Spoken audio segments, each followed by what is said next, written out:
Hello everyone and welcome to our 79th AeHIN hour.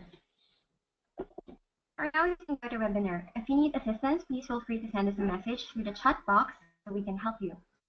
If you're having difficulties in configuring your connection, please log out from the session and rejoin again. You may also use your smartphones or tablets to join by using the webinar ID 800547955. Before we start our webinar, here are a few reminders. For attendees, your microphones are muted throughout the meeting. You can chat your thoughts to us through the chat tab, and for questions, please type them in the Q&A tab. All questions will be answered after the speaker's lecture. Tonight's speaker is Ms. Tisha Gerber, who is a seasoned executive, advocate, and entrepreneur with a wide range of convening, policy, international NGO, legislative, and communications experience. She has served for over 2 decades in the healthcare sector and was a key figure in securing bipartisan congressional support for e-health legislation within the United States. She works within the United Nations World Health Organization in Geneva, Switzerland, who recruited her for specialty LMIC health informatics and member state data policy projects. And she counts high-profile philanthropies such as the Rockefeller Foundation as longtime clients and collaborators. Ms. Gerber has spoken around the globe and is a recognized leader in both the national and international community. She is a foremost expert on healthcare innovation and policy, public health, driving unexpected collaboration between the public and private sectors in healthcare for the public good and supporting successful adaptation of new health technologies. We will now call on our speaker, Ms. Tisha.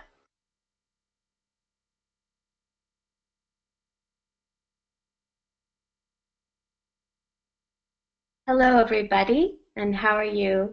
Can everybody hear me okay? Yes, we can hear you, Ms. Tisha. Wonderful, thank you. So I really wanted to, first of all, thank the Asia eHealth Information Network. I've had the pleasure of collaborating for quite a while with your organization in various capacities, and I know what a lot of good that you do around the world and in your region. So it's really a pleasure to be here information sharing together with you once again. So as you saw from my introduction, I'm currently working at the World Health Organization in the Director General's office, and I wanted to describe a little bit about what I'm doing and where this assignment sits before we dive into the topic of the data sharing policy itself. So I'm actually at the World Health Organization doing a 6-month project, and the goal is to actually finalize a new policy on data use and data sharing, and that's what I'll be talking about today. And in terms of where that project is, just so we can level set and set the context for our conversation, I'm in month 5 of a very rapid project. So I've got another five weeks, and we do expect a finalized policy potentially in June, but definitely this summer. So that's just a general overview.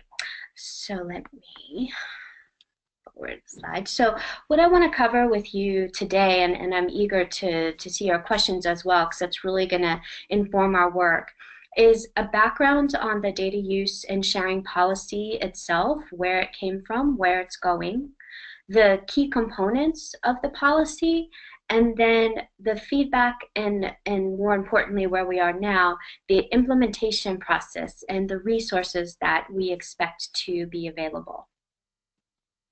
Excuse me, Ms. Tisha? Yes? Are you sharing your screen now? Oh, you know what? Yes, I was. There we go. Okay, is it shared now? Yes. Yes, thank you. Wonderful. Luckily, we didn't have anything key except for now we're on slide 3, so perfect time to share my screen. Yes, so I'm sure that a lot of you on the phone are pretty familiar with WHO and its mission, But we know that data and information is obviously key to the research and to the functions that WHO carries out, and as well its relationship with member states and external entities. So it makes sense that we're having a policy in this area. I did want to address the term member state because you're going to hear it a lot in this conversation. And so I know I came to WHO for my first tour of duty 10 years ago, and honestly, I hadn't heard the term member state. It was a little mysterious to me. So member state simply means a country. It's a member of the UN.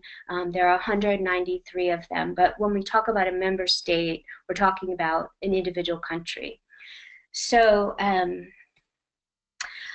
wanted to talk a little bit about how this data use and data sharing policy came to be and what it actually covers.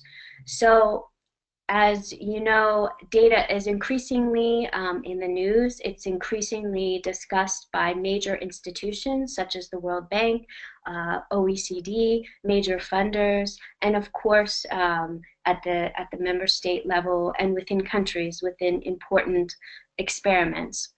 And so WHO about a year ago got together a multidisciplinary team to work on just a first draft of data use and sharing policy, and you'll see who was involved here. Obviously people at the highest levels. I wanted to talk a little bit too about this policy within the context of other things that have gone before it and other things that are happening. So WHO itself has had a number of policies or policy statements within the area of data use and data sharing. And we like to say that it's been 2 decades, but people point out it's been much more than that. But you'll see a few examples of the data and information efforts here. There was a policy on research data to improve public health. There was a very public open access policy launched in 2014. And then in 2015, and I think this was a major shift in thinking about data and information, we saw the Ebola era and the lessons learned from that. There was both a position statement and some principles on sharing data and results during public health emergencies from WHO. So this has been an era of increased activity around these issues, and this latest data use and data sharing policy is yet another example. So this slide, data use and sharing, why now? And I kind of laugh when I look at this because my job for the last 5 months has been to live and breathe this policy and to talk to people inside and outside. And most people say to me, like, why not yet? So anyway, obviously, as I've said, data is becoming an increasing issue. I think we all know that are involved in global health, the Sustainable Development Goals, the measurements, the metrics there. Data is becoming increasingly important and across the healthcare system. And of course, research and funding agencies are publishing more data policies and positions. So this slide, pretty obvious. What are the benefits of a data policy, and particularly WHO? I think what I want to stress here is accountability, transparency, and really what I've found across these months in talking to people, consistency. When you look at how data use and data sharing are implemented, in particular across WHO units, there isn't currently a lot of consistency either in the documents, the language, and in practice. So this is going to be a really important change. So I wanted to talk a bit about what the policy addresses. There are 4 key parts of the policy, and I don't believe that you have the actual policy language, and I just wanted to explain that a bit. I am happy to share once we have a final policy. There was a version that came out in December that I actually started with, and right now we've made a number of proposed changes, and those are being introduced and reviewed internally. So that's why I actually didn't give you a copy, because it's not quite current. But when you see the policy, you'll see that there are 4 key parts. So the actual elements of data sharing, things that are outlining the benefits and risks, measures that WHO will take to ensure ethical and secure use of data, and then additional safeguards. So I featured the policy name here because it is descriptive and instructive, even though I joke that I think it is one of the longest policy names that I've ever seen. But it is officially called the Policy on Use and Sharing of Data Collected by member states by WHO outside the context of public health emergencies. And what I want to really emphasize here, when I've taken questions from people about the policy and they say, WHO is going to have a data use and sharing policy, and the view, if you think about it, is very broad. It's going to cover a lot of territory. And that is true, but this policy is considered a first step, and it pertains in particular to the data that is sent by member states, individual countries, to WHO, and it outlines what WHO can do with that data, the original data, once it's there at WHO, and also any derivatives, and then as well, how they can share it with third parties. So it really does have to do with the interaction between member states or people at the country level and WHO. And usually the follow-up question that people ask me when we talk about this policy is, what does data mean? Because people have a lot of different definitions of data, and we've tried to make it pretty straightforward and pretty all-encompassing. So the policy defines data as data supplied to WHO by member states. And there are examples, there's some annexes in the policy, and there are some examples of what this covers, but much is covered under it. And of course, privacy and security, I'm going to get into this a little bit later, but any data published by WHO under the policy will of course be stripped of personal identifiers. I wanted to mention a few exclusions in the policy, and the ones at the bottom in particular.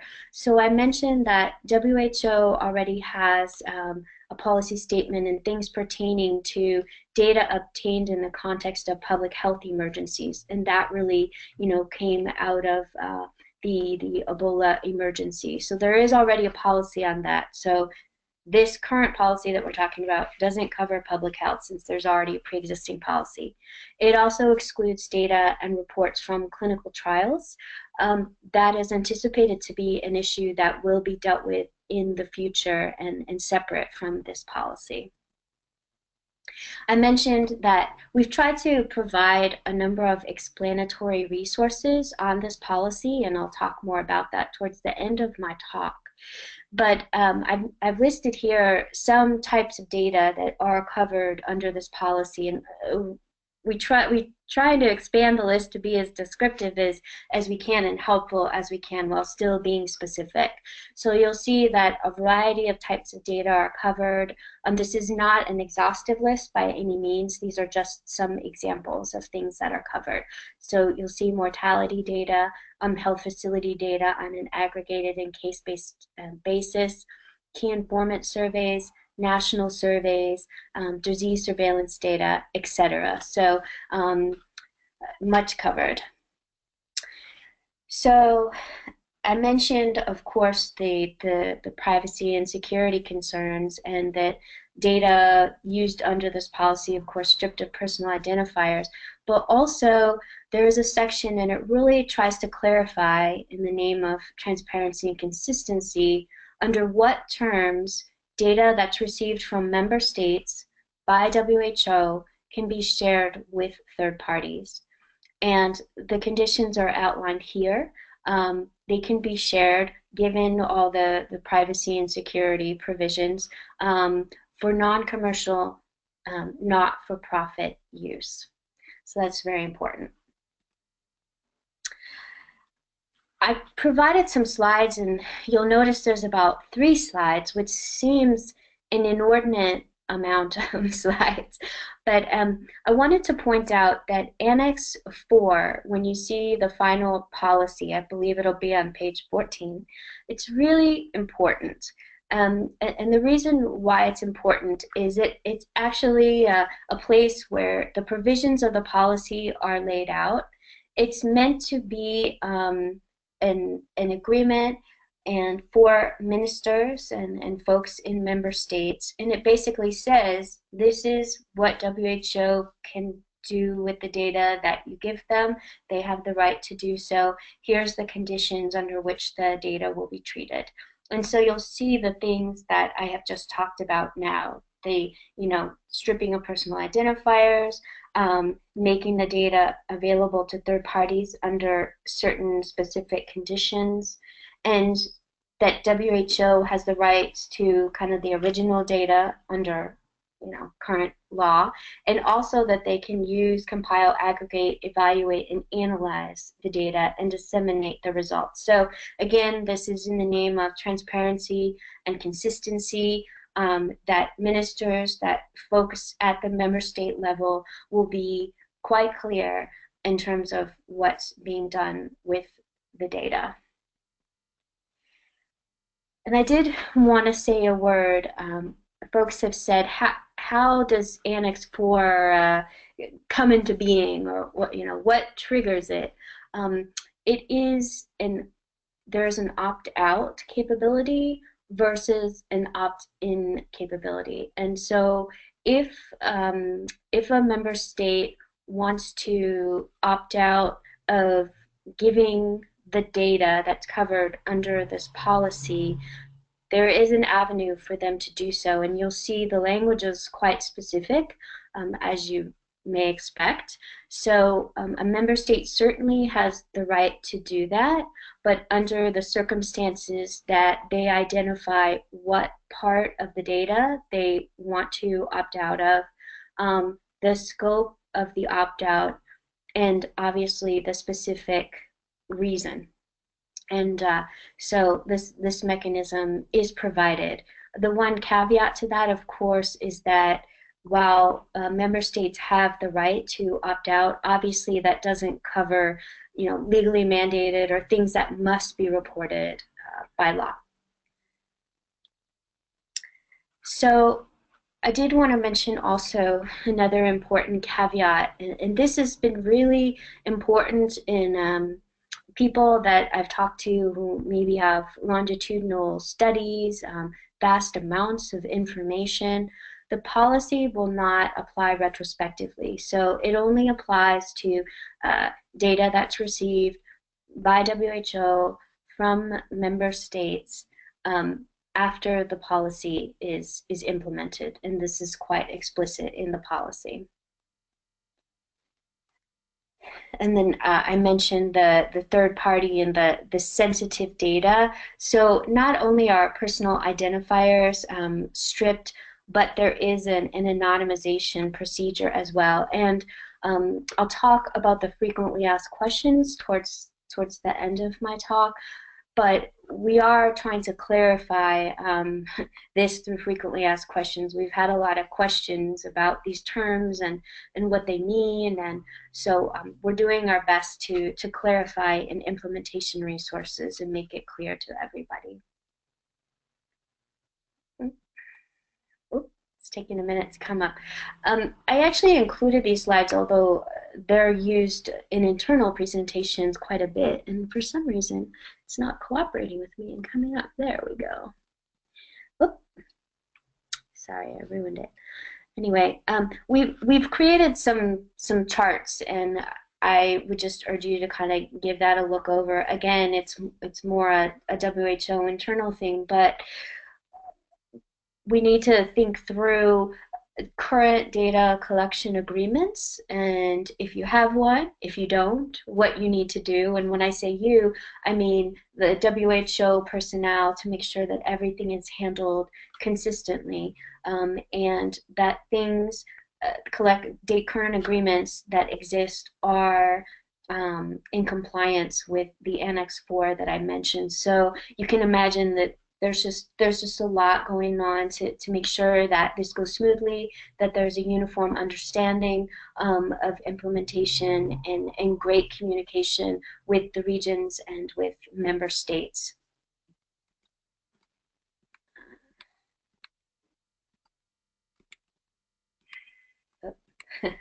My talents do not lie in drawing diagrams. So again, I gave you a little bit of an idea when I first started talking where this consultation was. So we are at the tail end of the consultation.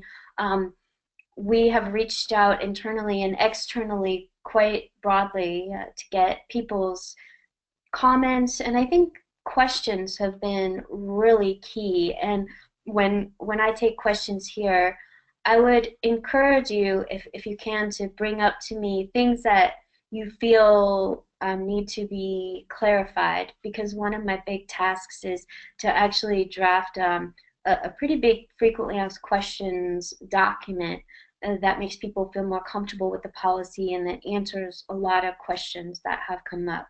So you can see that we've talked to a lot of people, over 150 individuals, groups, and others across the globe, and we've gotten a lot of meaningful and pretty in-depth feedback. So it has been quite successful. Looking towards implementation, so I mentioned that the policy finalization is expected in summer 2017. So if you are involved at all in this data chain as a member state, as a party in a larger global health experiment, you could expect that you would be hearing and seeing about some of these things in late summer to early fall. I did mention the frequently asked questions, so given that this is a new area, we've tried really hard to think about resources that would be helpful, that we have the time to produce. So there will be FAQs. In terms of actual implementation resources, there are some internal resources that we're working on now, and I think some external resources are also being thought through. And I expect in the first year or so of implementation, 6 to 12 months, those resources will also become more obvious, what's needed, and there's a willingness to address that as well. One thing that I didn't mention that I think is really important to this discussion, one of the key questions that I have gotten when I talk to people on the policy and when we talk about what data is, people say, is it data at the national level? Yes, it is.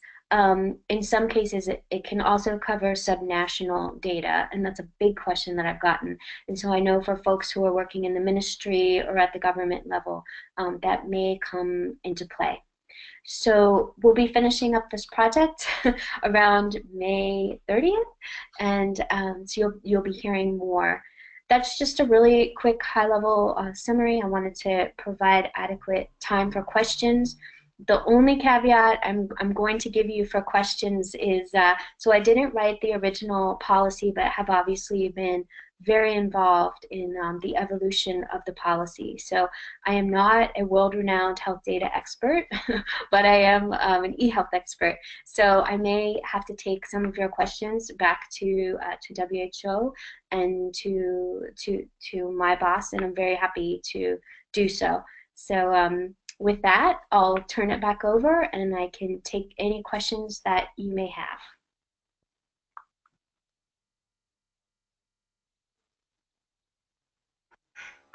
Yes, hello, Ms. Nisha. Yes.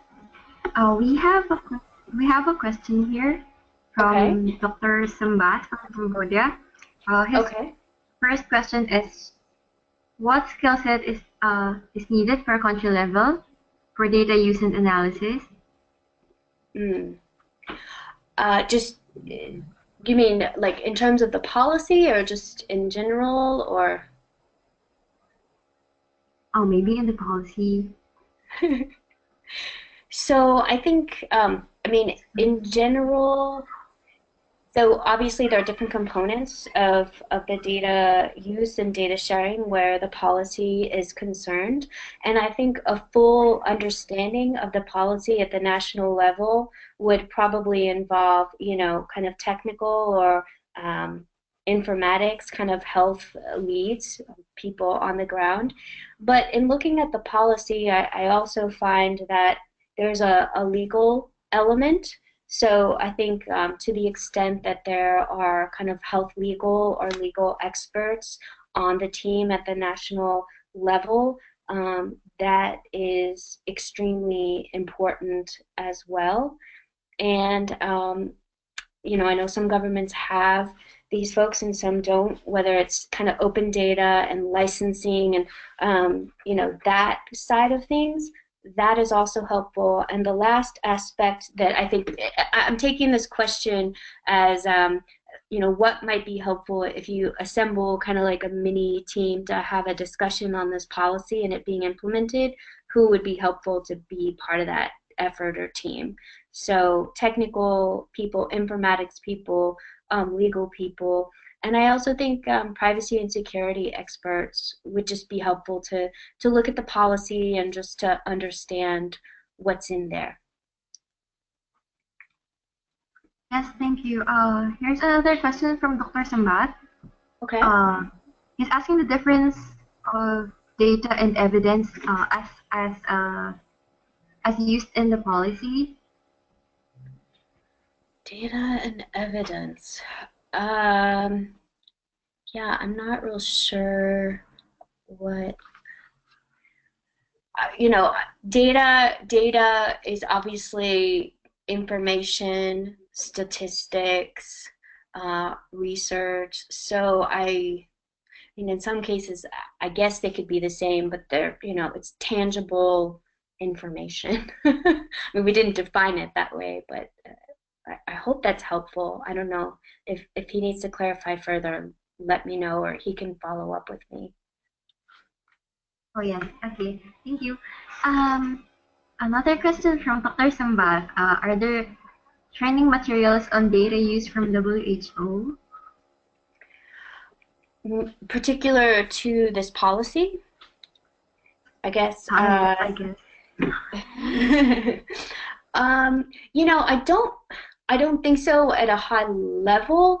However, we have discussed the implementation of this and questions. So in that sense, there are practical resources that are going to be released.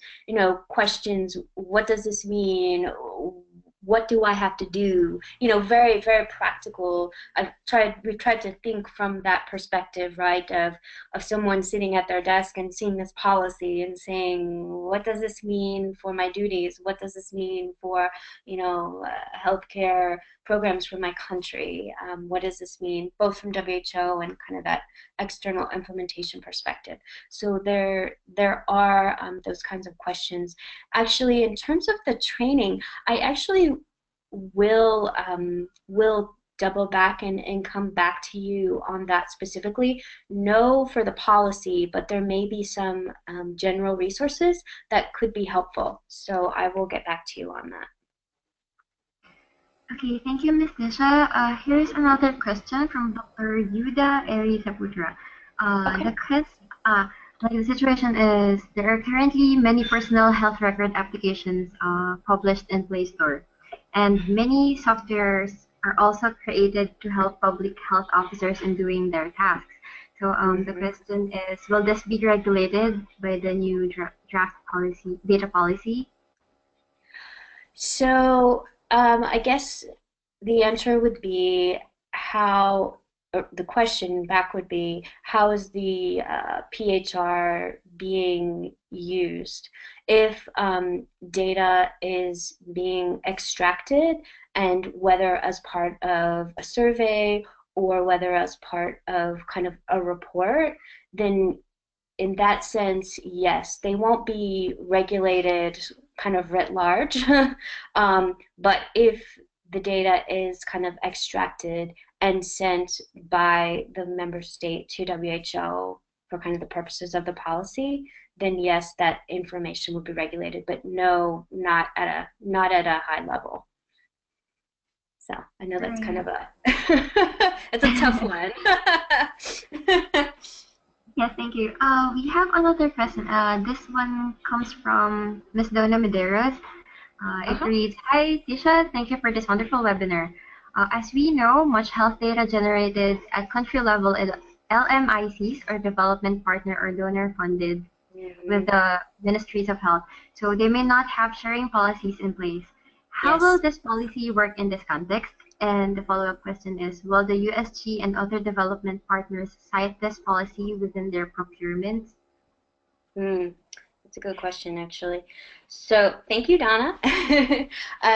So yes, Donna actually brings up a very important point, and we're actually sketching out in the frequently asked questions and in a way in the implementation guides these scenarios. So for people on the phone, we've talked to people within WHO and outside about all the different scenarios, like WHO's roles as all the different roles as an intermediary, projects with donors and other people, and it's obviously there are super complex arrangements, right? There's all sorts of different roles for all the parties concerned, and we have been thinking about both government agencies and larger philanthropies and organizations.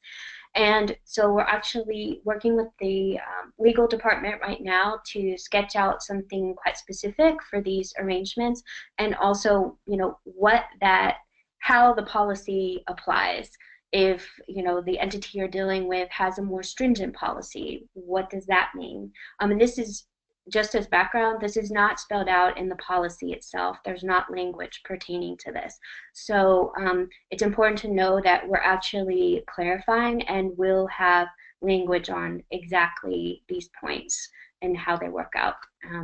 So I don't want to say to be continued, but that will be worked out by the end of May and by the time we release the policy. So that will be quite clear.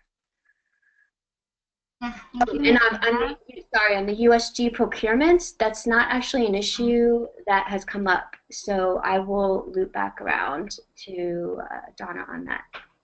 Yes, thank you. Here's a question from Dr. Alvin. He's here. With this proposal, will WHO begin asking for personal or individual health level health data, or just persist with collecting aggregated health data? So they will not, this is not a step to be asking for personal level health data.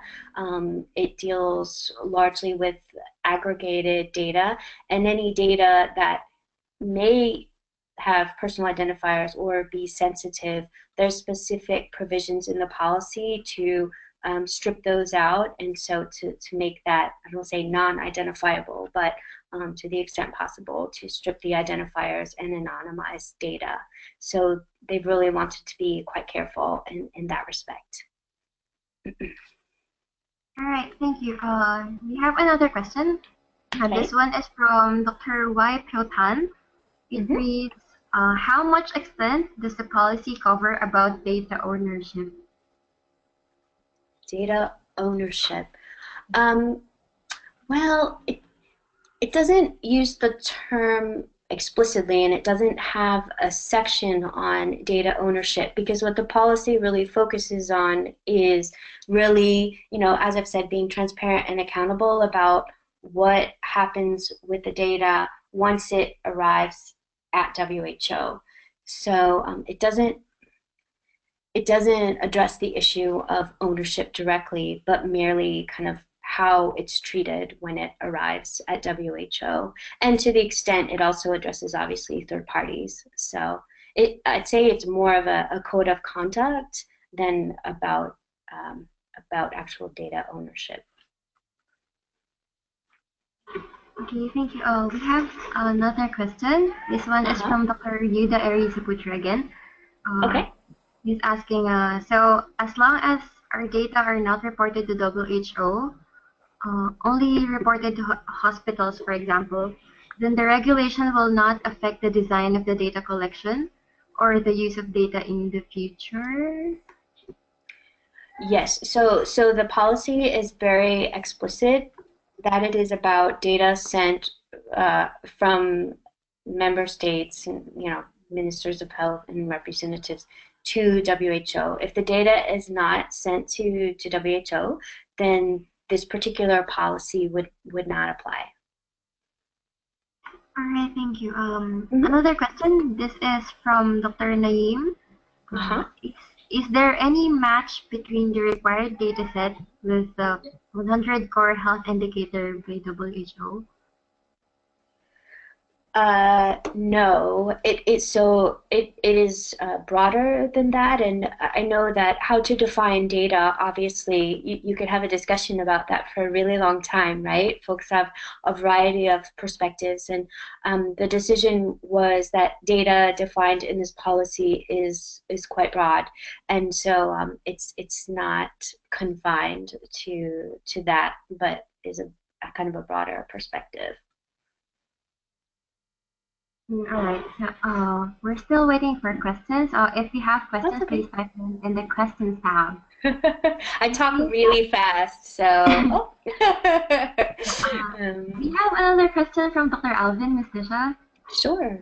It reads, will standard report formats for the SDGs come out of WHO, or will countries be free to define their own data report format? Well, I don't. I definitely see how this policy could cross with the question that with Alvin that you're asking, but nothing that specific has been anticipated by this policy. So I would say at this time, the answer would be that the countries would be free to define that. There's no provisions and nothing related to that in the policy.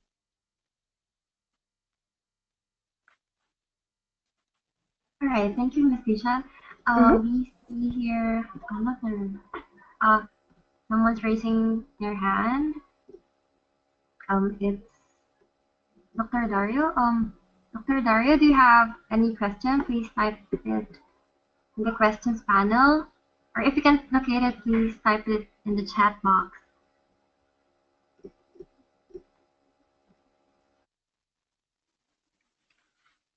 And while we're waiting, one of the things that I would love to hear from the audience on, and you can feel free to, Alvin or Shah, if you want to consolidate the responses or however you want to get it to me, is I have been trying to take back to our team at WHO implementation questions, things that are coming up like we're discussing now, but things you might just scratch your head and say, what about this? Or, gosh, I could really use some resources or information on this. I certainly can't promise anything from the WHO perspective, but I am trying to take some recommendations back for the next phase of work and what people might need on the ground. So anything that you can send to me, and my email is in my slide presentation on this last slide. You can feel free to email me directly, or like I say, if you want to consolidate your responses, that's a really important objective in this last month of work. So it'd be great to hear from you. Yes, noted, Ms. Disha. We'll send you the consolidated questions. Okay. We have another question. This is from Dr. Naeem again. Is the data for national level or subnational as well? And is there any disagreement, disaggregation required? So yes, that was a major question that came up. I actually mentioned that. Sorry, that was at the end of my presentation. It is not stated explicitly in the policy. However, it is in the frequently asked questions and in the implementation resources. And we've confirmed internally and with the legal team that it does cover subnational data as well. So both are covered by the policy, national and subnational. And, my feeling, and I'm sure there's a lot of people who do policy on the phone, and so you can probably appreciate this. I think a lot of these, I don't want to call this particular question a nuance because that's a major point, but I think the nuances of implementation, how this plays out, and what exactly it covers, that a lot of these questions are going to come up and be resolved over the next year. We tried to anticipate everything that might come up, but I imagine there's going to be, things that just come up in the course, and so I think a lot of these things will be clarified in the next 12 to 18 months. So. Thank you, Ms. Nisha. We have another question from Dr. Alvin. Okay. It reads, in practical matters, will this be used only for country to WHO data sharing, or also country-to-country exchanges?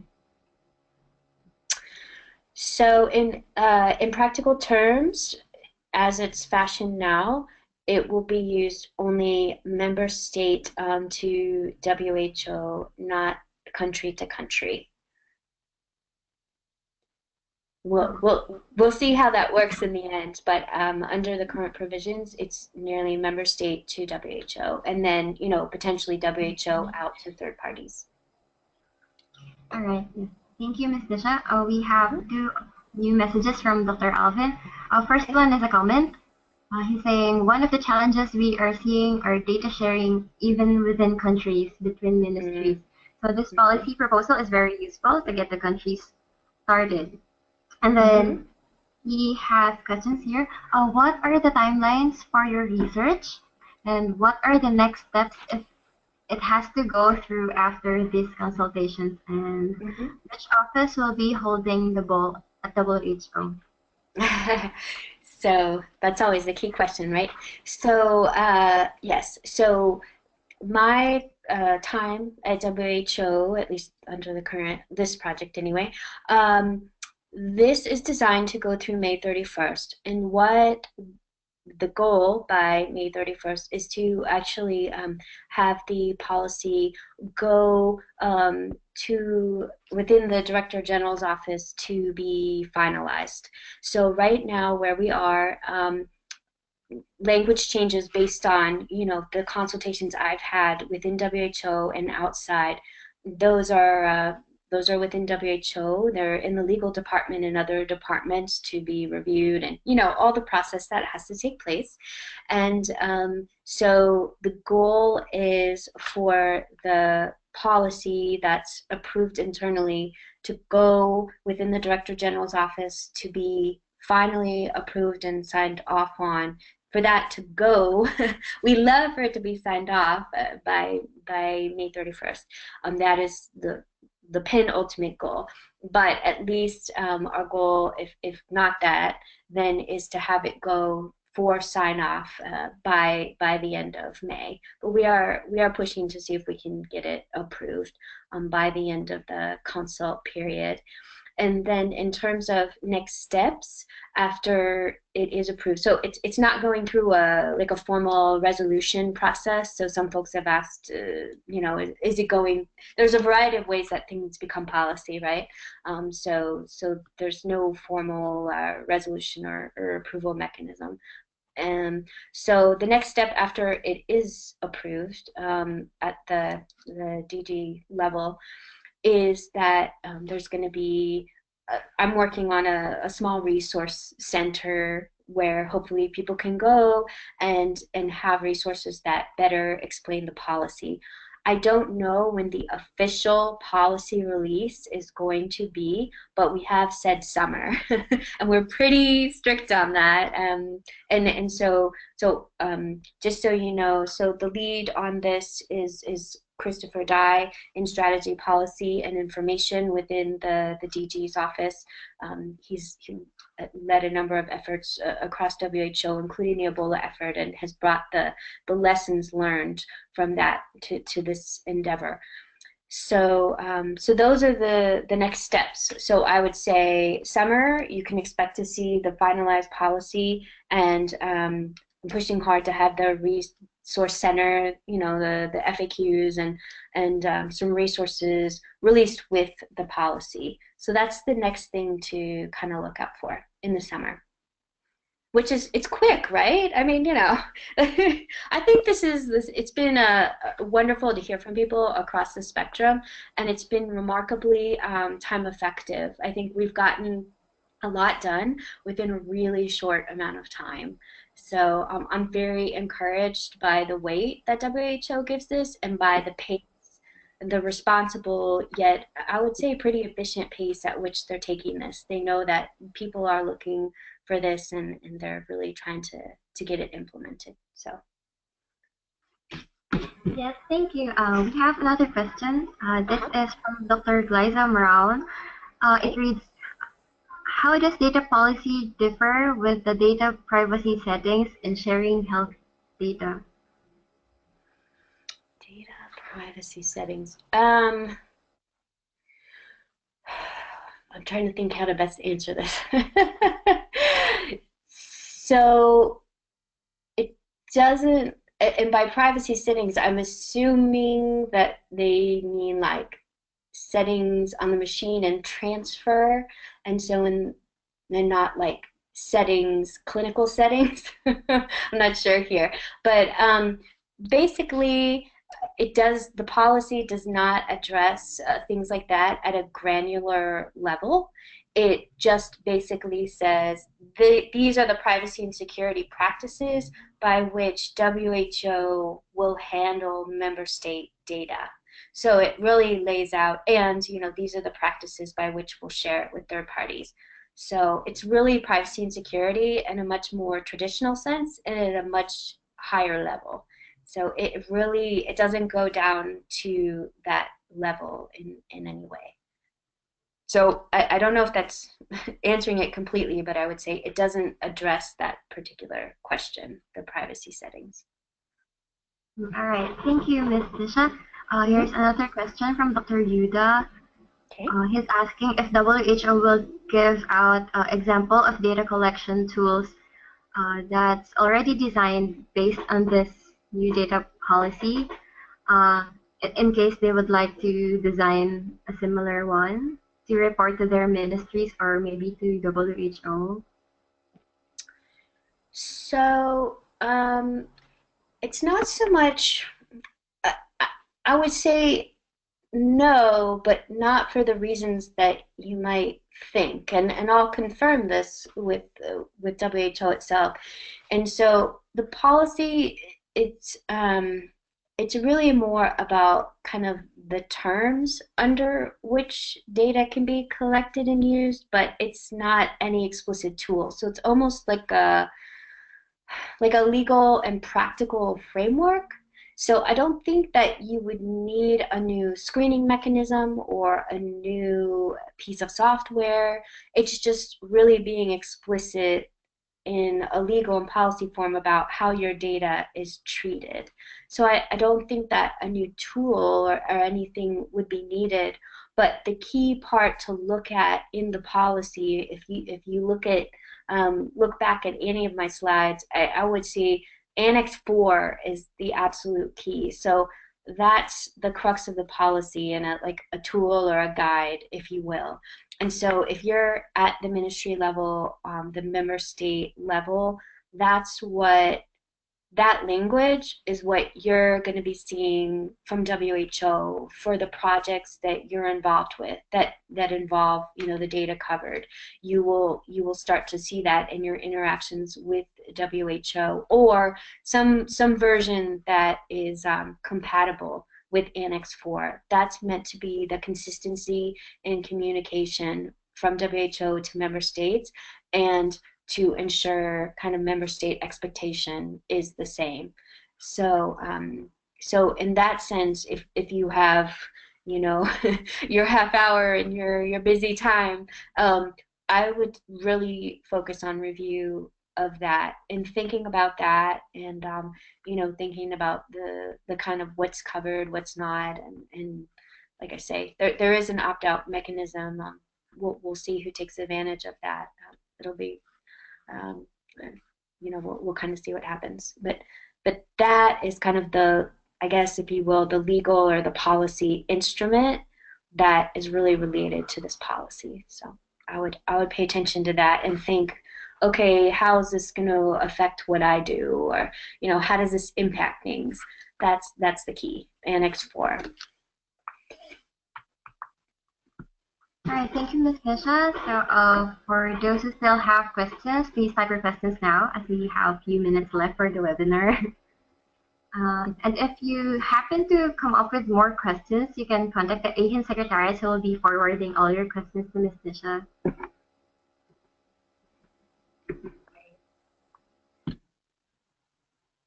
I just thanks so much to you guys.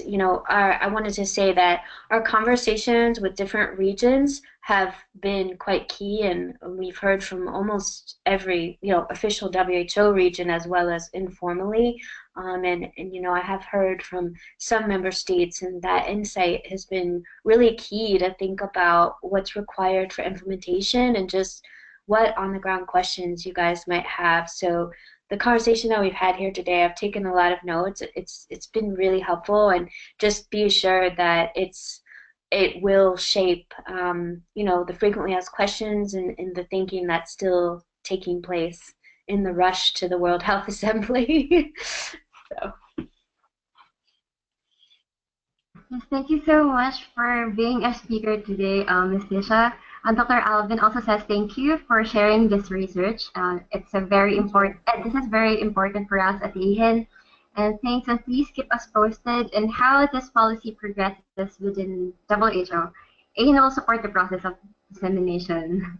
Definitely, will do, and we'll send you a note, certainly when the policy becomes final, and something that you can send to all of your members and inform them about that and the resources as well.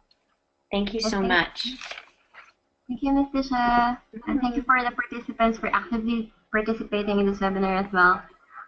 Thank you. Bye.